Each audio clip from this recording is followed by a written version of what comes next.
एक स्क्रीन दिखा दो।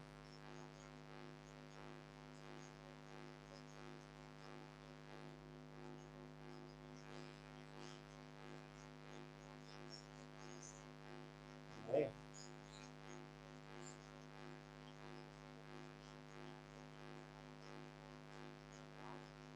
अभी दिख रहा है,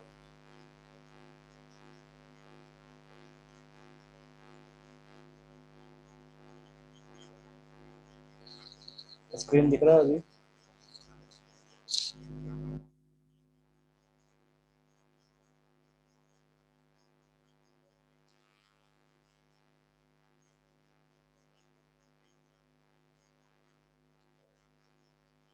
ठीक है, देखो राउल्स लॉ का हमको दो टॉपिक पढ़ना है। ठीक है, अभी हमने वेपर प्रेशर दो चीज़ों पर देखा है। एक, पहला condition that solute and solvent दोनों ही वोलाटाइल। ठीक है, ये हमने देख देख चुके हैं हम लोग। नहीं दिख रहा अभी।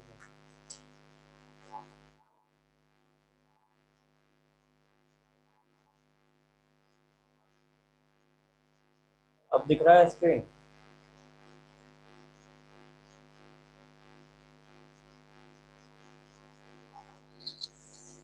आवाज क्लियर है?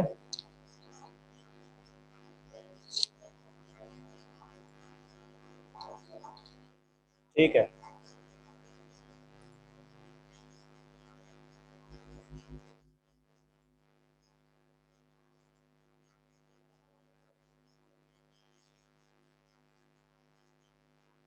हमने राउल्स लॉ देखा। ठीक है, राउल्स लॉ में हम लोगों ने फर्स्ट कंडीशन देखा है जहाँ पे सॉल्यूट एंड सॉल्वेंट मेरा दोनों क्या है, दोनों है वोलाटाइल। ठीक, और हमने इससे फार्मूला निकाला है पार्शियल प्रेशर का या फिर टोटल प्रेशर का, जो भी कह लीजिए। दूसरा कंडीशन है हमारा दूसरा कंडीशन है जो अभी आपको स्क्रीन पे दिख रहा है, vapour pressure of solutions of solids in liquids. ठीक है, सॉलिड्स इन लिक्विड हमने पहला क्या देखा था, लिक्विड्स इन लिक्विड्स, चाहे तो गैसेस इन लिक्विड्स, इस तरीके से। ठीक है, liquids in liquids Raoult's law के हिसाब से। और हेनरी के हिसाब से चले तो हम क्या देखे थे, हमने गैसेस इन लिक्विड्स करके। ठीक है, जो सोडा वाटर का एग्जांपल्स हमने देखा था। अभी दूसरा क्या है, तो सॉल्यूट सॉल्यूट नॉन वोलाटाइल, और सॉल्वेंट क्या होगा हमारा, सॉल्वेंट हमारा वोलाटाइल। ठीक है, दूसरा हमारा ये कंडीशन। तो फर्स्ट कंडीशन क्या था, जहाँ पे सॉल्यूट सॉल्वेंट दोनों वोलाटाइल था, मतलब सॉल्यूट को भी भाप बनाया जा सकता है और सॉल्वेंट को भी भाप बनाया जा सकता है, मतलब दोनों का वेपर क्रिएट किया जा सकता है। लेकिन सेकंड कंडीशन क्या है, यहाँ पे सॉल्यूट का वेपर क्रिएट नहीं हो सकता। ठीक है, वेपर क्रिएट नहीं कर सकते। ठीक, सॉल्वेंट का हम वेपर बना सकते हैं। ठीक है, सॉल्वेंट को हम वेपर बना सकते हैं। तो दूसरा हमारा यही कंडीशन है। अभी इससे क्या फर्क पड़ेगा उस चीज को हम देखेंगे।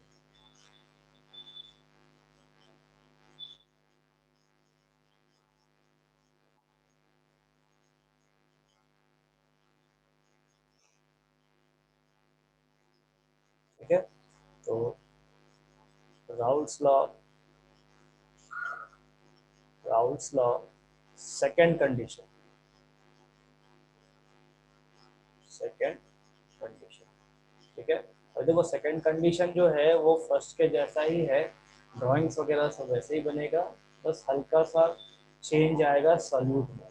ठीक, तो हम क्या करते हैं, दो वेसल ले लेंगे। ठीक है, एक में प्योर सॉल्यूट और एक में प्योर सॉल्वेंट। ठीक है, अब देखो प्योर सॉल्यूट है, प्योर सॉल्वेंट है, तो हम इसका क्या करेंगे, सॉल्यूशन तैयार करेंगे।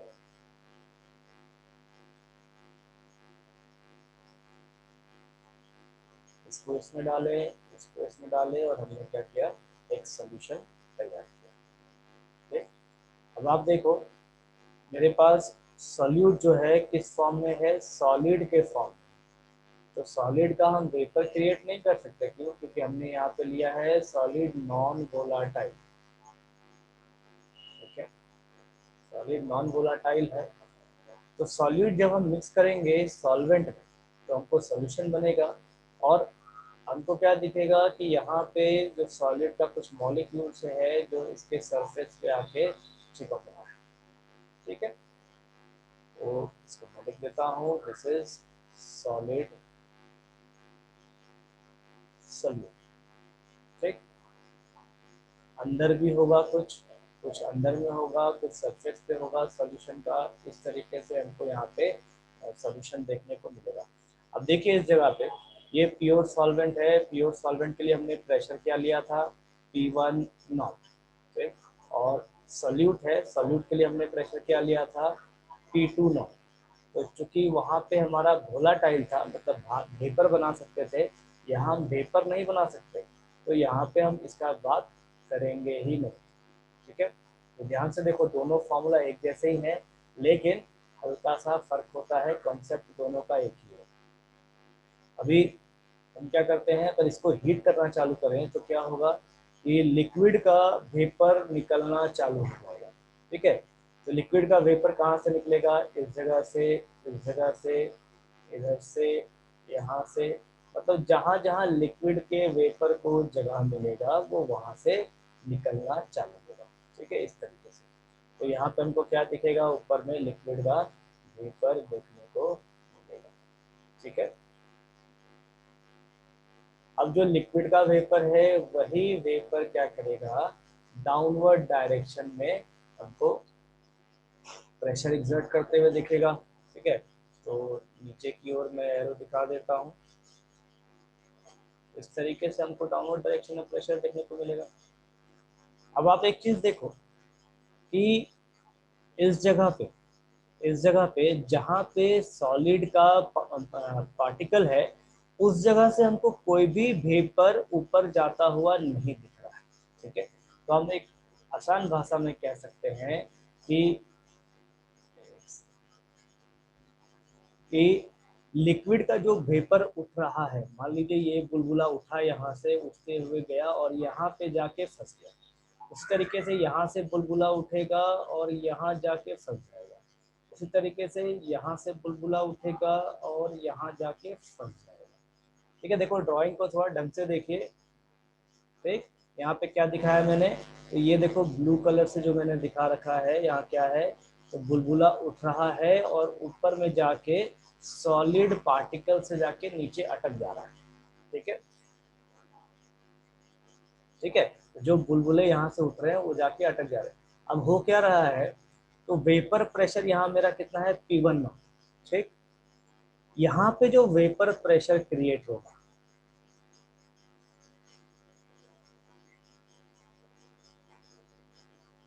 ठीक है, अब एक चीज देखो, यहाँ पे हम प्योर सॉल्वेंट को अगर हीट करते हैं तो क्या होगा, जितना मॉलिक्यूल्स सॉल्वेंट का है सभी मॉलिक्यूल्स को हम कन्वर्ट कर सकते हैं गैस में, कन्वर्ट कर सकते हैं, गैस चाहे तो वेपर कह लीजिए।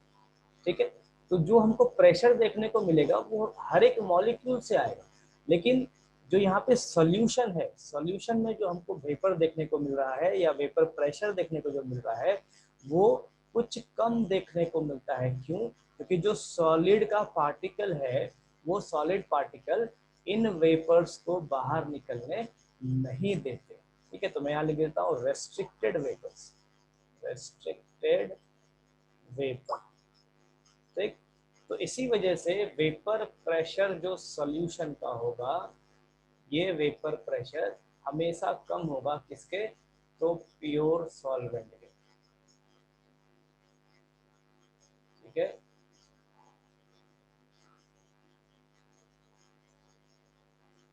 Vapour pressure of pure solid इससे हमेशा कम होगा।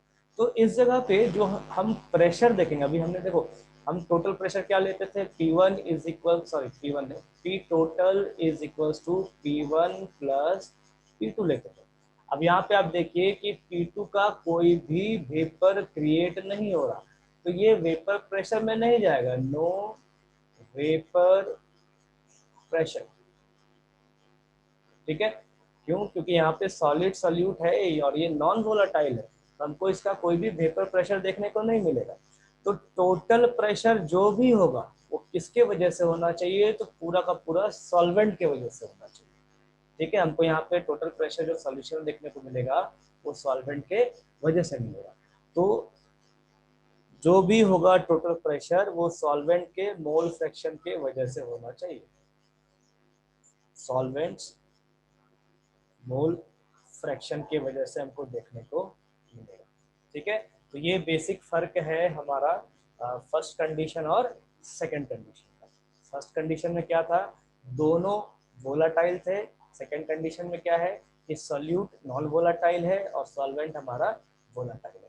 ठीक है, तो जो वेपर प्रेशर सॉल्यूशन में क्रिएट होगा वो वेपर प्रेशर हमेशा प्योर सॉल्वेंट से कम होगा। ठीक है, कई बार ऐसा ऑब्जेक्टिव पूछता है कि वेपर प्रेशर कहाँ पे ज़्यादा देखने को मिलता है, कहाँ पे कम देखने को मिलता है, ये सब ऑब्जेक्टिव में आते हैं। क्लियर है यहाँ तक सबको? यहाँ तक पॉइंट्स क्लियर है?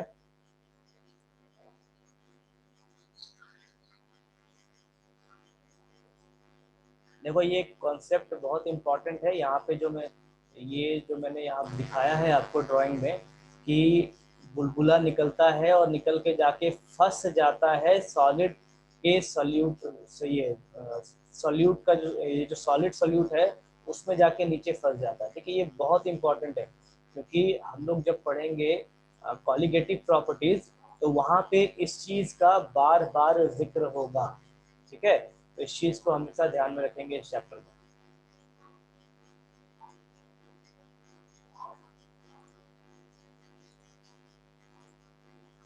चलो हम चले आते हैं अपने टॉपिक के ऊपर।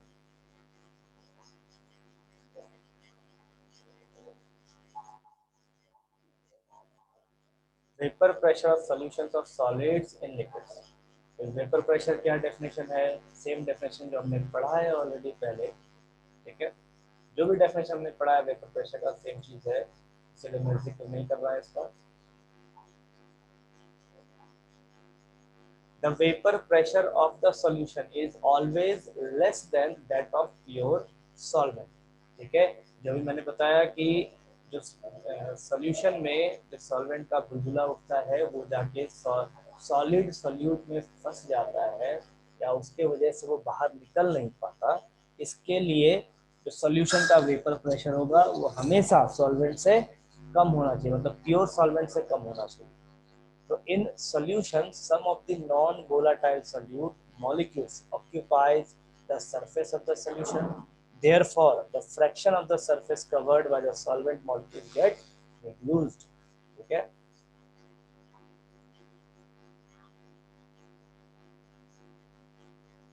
The vapor pressure of the solution is always less than that of pure liquid. Okay, solution का pure liquid से भी कम होगा vapor pressure। यहाँ पे देखो जो ड्राइंग मैंने आपको दिखाया है सेम ड्राइंग यहाँ दिया गया है। एक है प्योर सॉल्वेंट और एक है सॉल्यूट प्लस सॉल्वेंट। तो आप देखिए प्योर सॉल्वेंट में यहाँ पे जो वेपर दिखाया है ये काफ़ी ज़्यादा दिखाया है। क्यों दिखाया है ऐसा? तो इस जगह पे अगर हम कहें तो ये पूरा का पूरा जो सरफेस एरिया है ये पूरा सरफेस एरिया वेपोराइजेशन में जाता है। ठीक है, पूरा का पूरा सरफेस एरिया। लेकिन यहाँ पे आप देखो तो क्या है, देखो इस जगह पे सॉलिड सॉल्यूट है, इस जगह पे सॉलिड है, इस जगह पे सॉलिड है और यहाँ पे सॉलिड सॉल्यूट है। तो इसके नीचे वाला जो मॉलिक्यूल्स होगा वो ऊपर नहीं जा सकता। ठीक, मतलब इसका सरफेस एरिया रिड्यूस कर जाता है, सरफेस एरिया गेट्स रिड्यूस्ड। ठीक है, फॉर इवेपोरेशन। और इसके वजह से हमको यहाँ पे जो वेपर प्रेशर दिखेगा और यहाँ पे जो वेपर प्रेशर दिखेगा दोनों में फर्क होगा। एक प्योर सॉल्वेंट का ज़्यादा होगा किससे? तो सॉल्यूशन से। यही चीज़ मैंने अभी आपको बोर्ड पे समझाया था।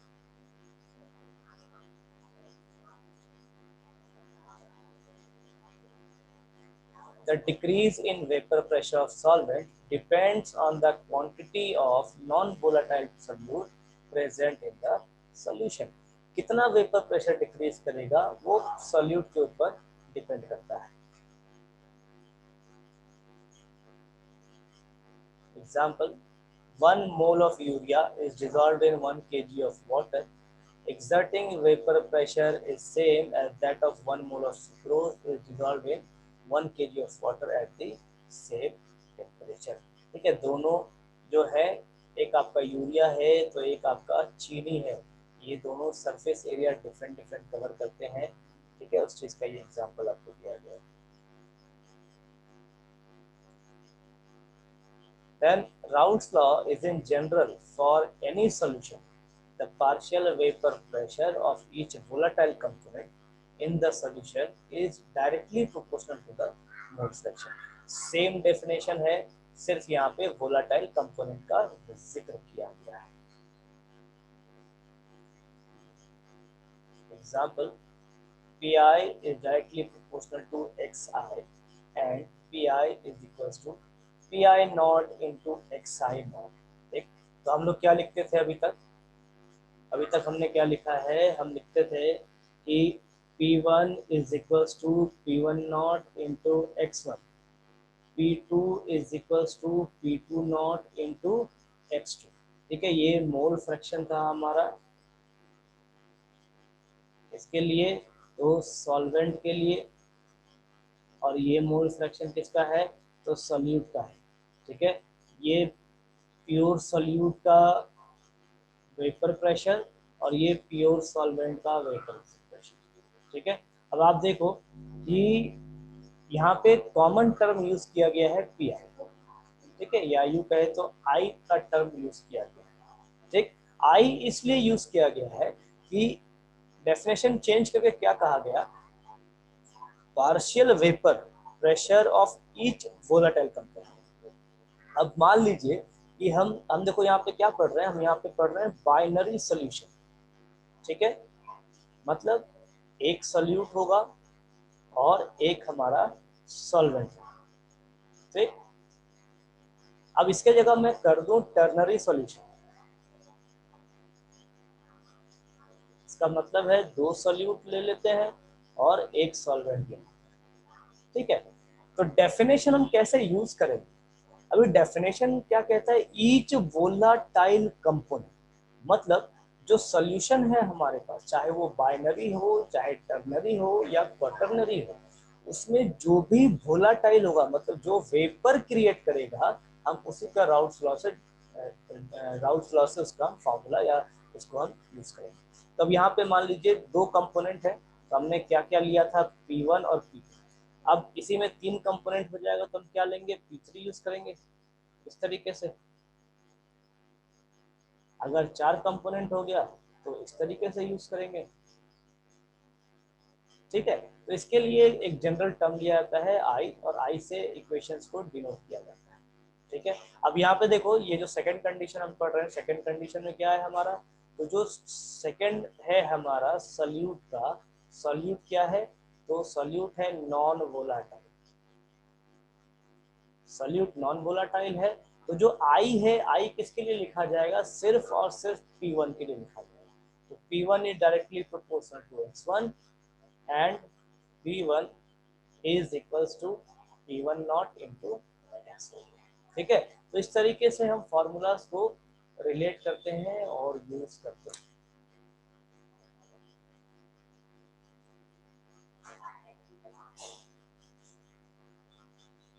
आई मतलब इनिशियल नहीं है, आई का मतलब है कि हम आई की जगह कुछ भी पुट कर सकते हैं, जैसे 1 2 3 4. अभी मैंने बताया ना, बाइनरी सॉल्यूशन है तो आई के जगह P1 और P2 चलाएगा. टर्नरी सॉल्यूशन होगा तो आई के जगह P1 P2 और P3 चलाएगा. क्वाटर्नरी होगा तो आई के जगह P1 P2 P3 P4 चलाएगा. ठीक है, तो इस तरीके से आई को हम चेंज कर सकते हैं. तो चूंकि हम यहाँ पे सेकंड कंडीशन पढ़ रहे हैं जहाँ पे सॉल्यूट हमारा नॉन वोलाटाइल है, तो इसीलिए हम सिर्फ और सिर्फ आई की जगह 1 यूज करेंगे.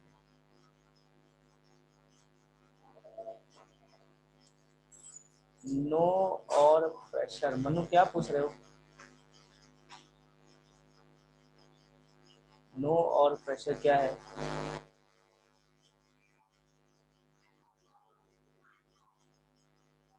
अनु क्वेश्चन थोड़ा स्पेसिफाई करो, ठीक है, समझ में नहीं आ रहा। नंबर ऑफ प्रेशर,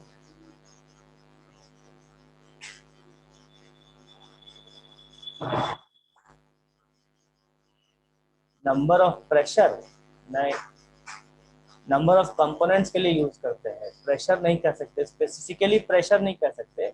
हम यहाँ नंबर ऑफ कंपोनेंट्स को रिप्रेजेंट करते हैं, first component, second component, third, fourth, fifth, ऐसे करके।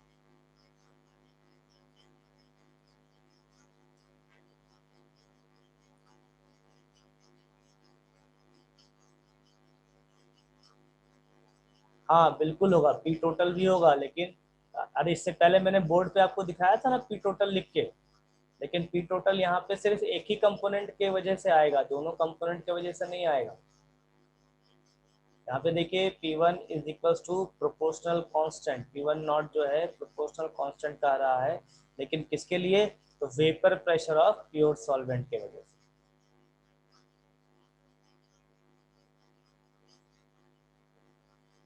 अब देखो, हमने इससे पहले वाले कंडीशन में क्या पढ़ा था, हमने दो ग्राफ्स पढ़े थे, ठीक। अब चूंकि यहाँ पे हमारे पास वन कंपोनेंट है, ठीक है, एक कंपोनेंट है, किसके लिए? तो one component for vapour pressure, for vapour pressure. तो यहाँ पे जो मोल फ्रैक्शन हमको दिखेगा सिर्फ एक कंपोनेंट का दिखेगा, और जो ग्राफ आएगा ये ग्राफ भी किसका आएगा? तो वन कंपोनेंट का आएगा। अभी वन कंपोनेंट यहाँ क्या है? तो वन कंपोनेंट हमारे पास है सॉल्वेंट, ठीक, क्योंकि सॉल्यूट हमारा वेपर फेज में नहीं जा रहा है इस वजह से, ठीक है। तो ग्राफ इस तरीके से आपका चेंज हो जाएगा, ठीक है, vapour pressure of pure solvent. ठीक है, तो मैं यहाँ पे एक चीज लिख रहा हूँ, देखिए मैं फिर से एक्सप्लेन कर रहा हूँ, ढंग से देख लो। फर्स्ट कंडीशन में हमने क्या देखा था? P total is equals to P1 plus P2, ये हमारा क्या था? फर्स्ट कंडीशन, ठीक। फर्स्ट कंडीशन क्या है? तो फर्स्ट कंडीशन है सॉल्यूट प्लस सॉल्वेंट, ठीक, बोथ वोलाटाइल, बोथ वोलाटाइल, ठीक। अभी मैं सेकंड कंडीशन लिख रहा हूँ, सेकंड कंडीशन के लिए क्या है? तो सेकंड कंडीशन के लिए solute non volatile, solute non volatile, और सॉल्वेंट क्या है? सॉल्वेंट है हमारा वोलाटाइल, ठीक है, सॉल्वेंट वोलाटाइल है। तो इस कंडीशन में क्या हो जाएगा? पी टोटल हो जाएगा बराबर P1 के, ठीक है, और जो P2 है ये हो जाएगा 0, ठीक। तो इसीलिए जो ग्राफ है ये ग्राफ हमारा इस तरीके से आता है, ठीक है। अभी आपको फर्क समझ में आ गया होगा, क्लियर है Jaya?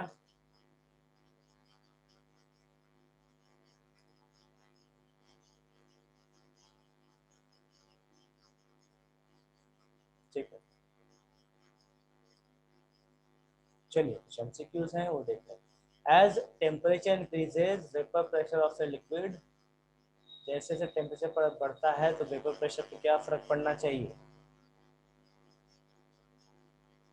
increases linearly, decreases linearly, increases exponentially, decreases exponentially।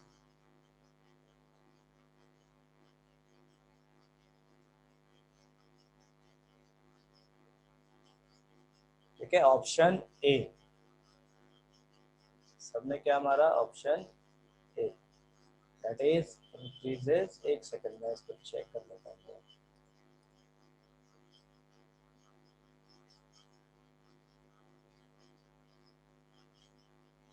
Increases linearly, ठीक है, ऑप्शन ए होगा, ठीक है, मैं इसको ठीक करके देखूंगा।